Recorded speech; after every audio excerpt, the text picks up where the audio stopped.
made it to Texas! It wasn't that bad. It really wasn't that bad. 5 days of driving, but... So we were staying with a really good friend of ours, parents' house, actually right outside of Austin. Yeah. This is going to be a short episode because we weren't in Austin that long. So we're going to show you our first featured folk, Yep. which is in our travels.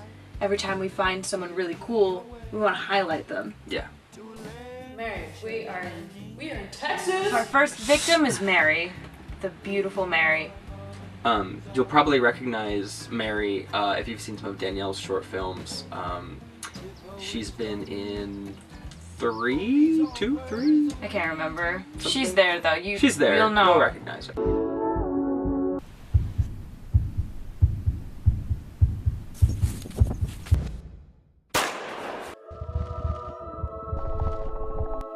I'm Mary, and I'm living in Austin, Texas.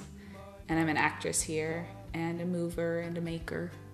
I do physical theater, and a bit of dance here. An overall creative person. Soon to be curating large collections in public spaces in Austin. She's so cool. Very cool. We love Mary. The first thing that she did with us for our first experience in Texas was take us two-stepping. Wait, I have to say, first we did go and eat everything at every food truck. That was like a span of the whole time. Austin is like a cornucopia of food trucks. Unfortunately for you guys, there's no footage of us two-stepping, absolutely sucking. I wanna find some food on Freeborn and let them do the same to me. I wanna live fast, love hard, die young, really beautiful. Mary goes, she's like a magical fawn, a Texas cowgirl magic person.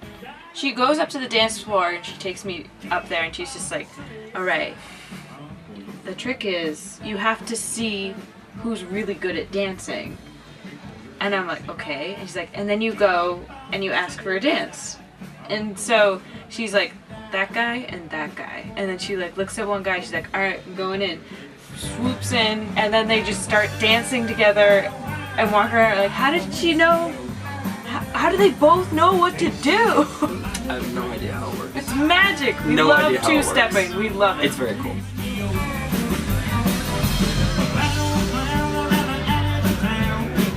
We still have to get you the cactus tacos. Oh my god.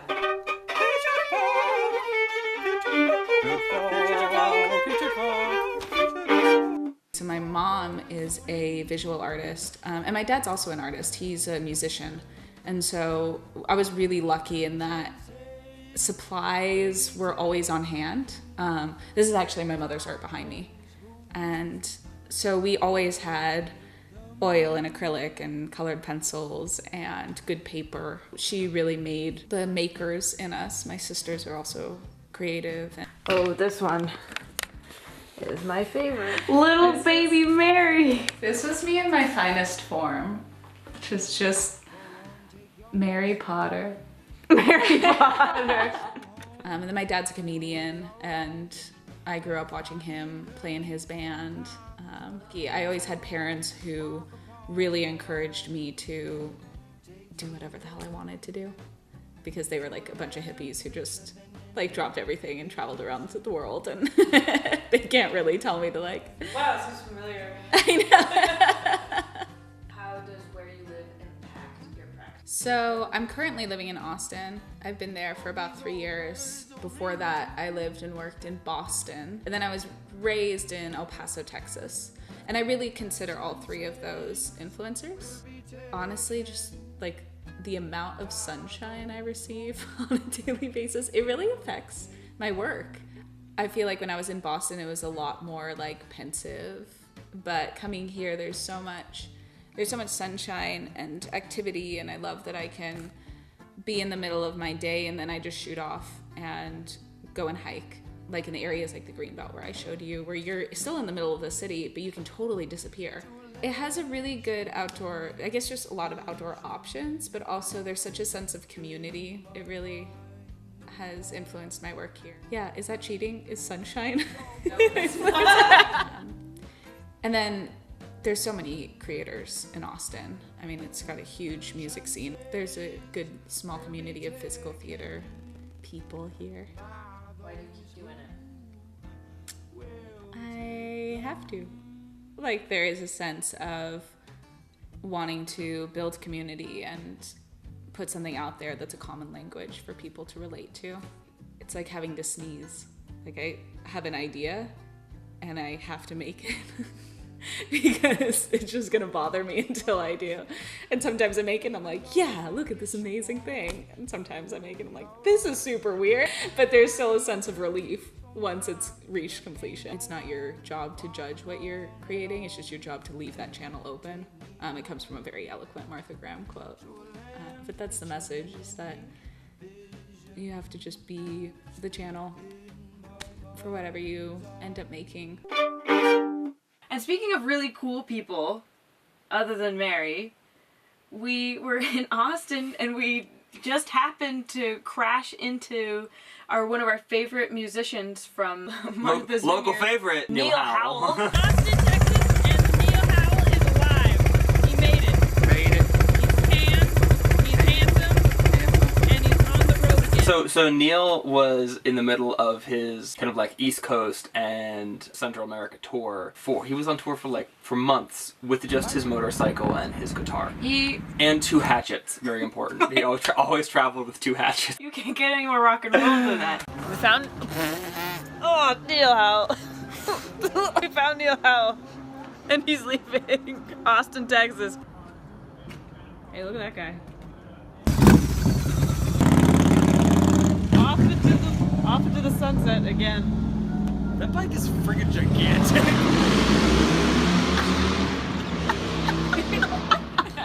That's so loud. We're not really nightlife people. We're pretty nerdy. I mean, especially. But, like, once in a while, you know, we get out there. Two-stepping was nightlife-y. Yeah, For sure. Yeah, But Austin's nightlife is just jamming. crazy. Yeah. I wanted to share that with you guys, but as I was looking through all of my footage, all I could find was, like, shots of the Grackles.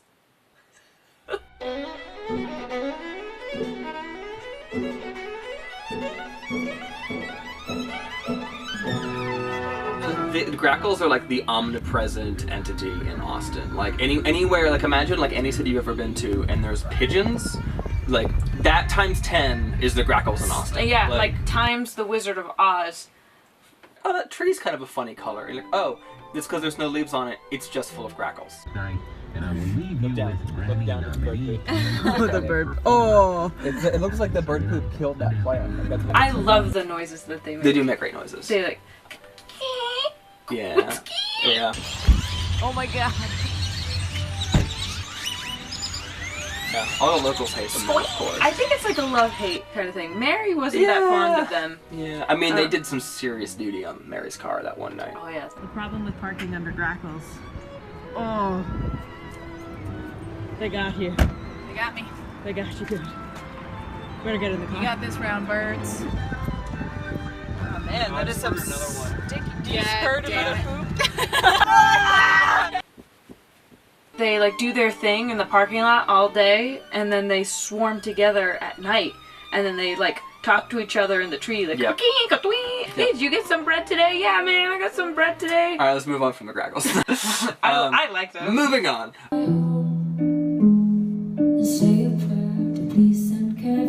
Austin has incredible infrastructure for music. There's Yeah. an amazing music scene.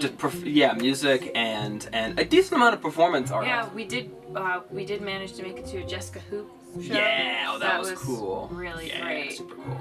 Yeah. So where the music scene is like really booming, the visual art scene, which is what we're really interested in, kind of seemed to be like lacking. It just didn't exist. But we just like Googled galleries. The fish gallery The fish came up. gallery came We up. were like, what if it's a gallery full of fish paintings in Texas? How hilarious would that be? Right. Let's go.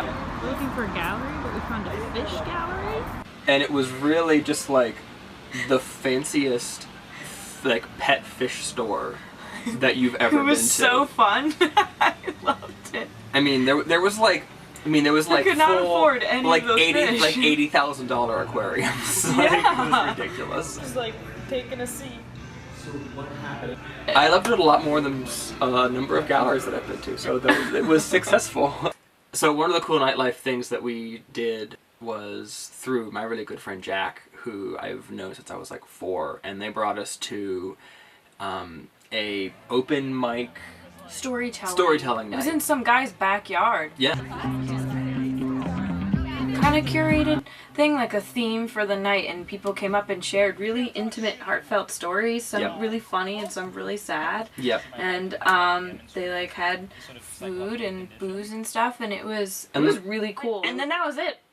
Austin, we give thumbs up. 2-stepping and tacos, man. Because we had to bust a move to our next Texas location. We did, which wasn't that far away. It was a couple, 2-3 hours to the south, in a town called Kingsbury, Texas. Have you heard of it? We had its residency along our trip. Stay tuned.